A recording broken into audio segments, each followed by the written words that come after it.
Well, the first of my qualifications for the job is the amount of time I've spent here. I've covered a lot of ground at T-Mobile, starting off in tech, moving on to specialized tech care for a little while, and now I'm in techs. And in every single one of those roles, I've been trusted as support.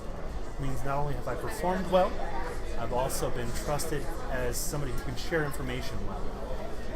I pick up things relatively quickly, and being able to impart that to others in a way that's helpful and having my leaders recognize and trust me for that is absolutely huge for me. Now, my other major qualification is my comfort in front of people.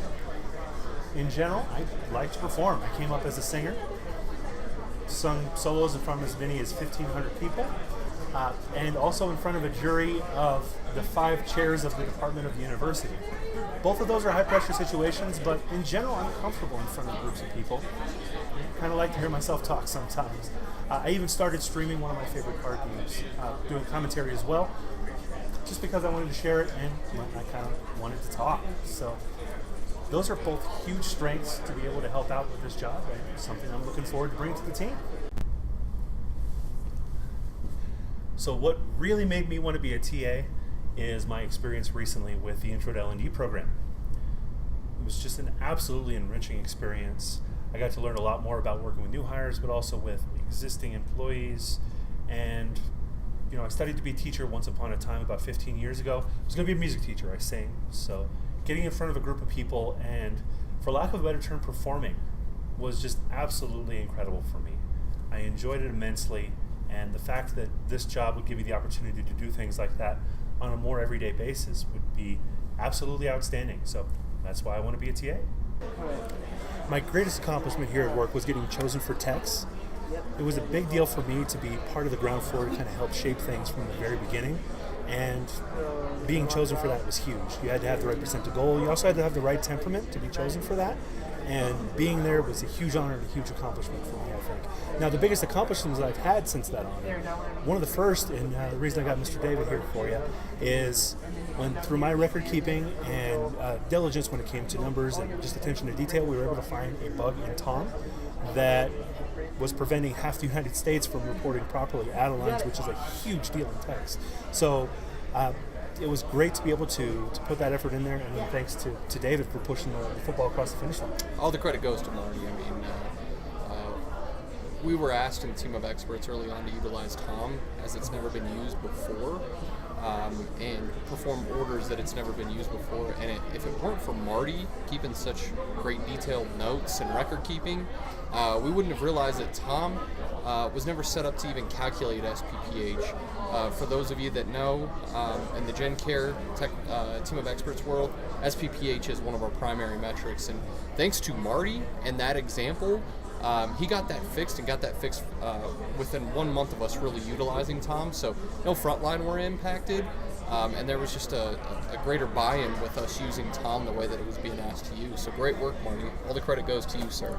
Thank you, sir, for helping me take the rest of the way. And of course, my other major accomplishment, the other thing that really kind of puffs me up since I came over to Tex, was being chosen to act as a subject matter expert for the second round of training. It was amazing, to shape Tex from the position that I'm in here, but it's also amazing to be able to shape it with the next group. And to be trusted with that responsibility was just an honor in and of itself. The actual process was amazing. I loved every single minute of it, and I'm looking forward to that kind of process and working with individuals throughout there going forward here in this new position.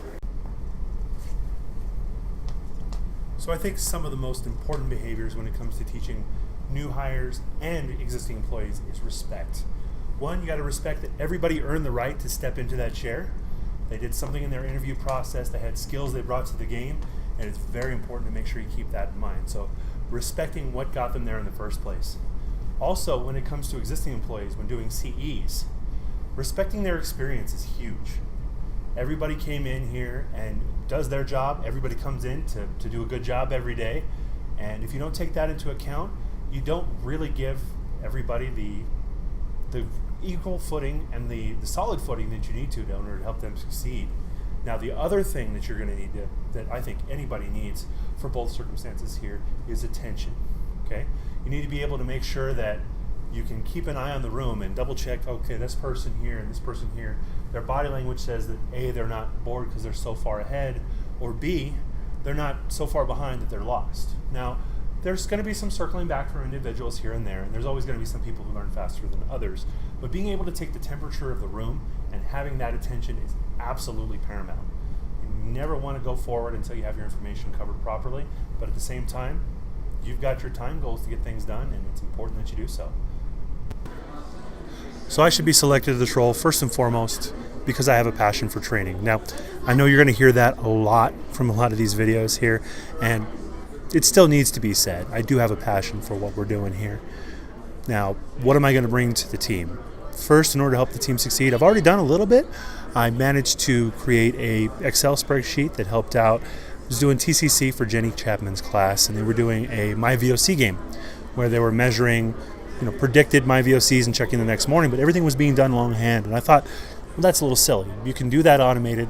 I developed a spreadsheet that was able to do that, and that was something that Jenny was able to use up till MyVOC was retired. Now, what else am I going to bring to help things succeed? Well, you can see a little bit about me right here. First and foremost, this microphone here is a little ridiculous for what we're doing, but started streaming for a game that I have, and when I jump into something, I jump in with both feet. So, big, ridiculous microphone. And you can see behind me here, I think your workspace reflects a lot about who you are, and I'm showing you a little bit about what I surround myself with. So, up on the top here, we've got some play mats. These are prizes for some games that I play. Little thinky, but definitely fun. Spending time out with good folks and winning some tournaments. So I was able to get those here. Shows not only do I work hard, I play hard as well.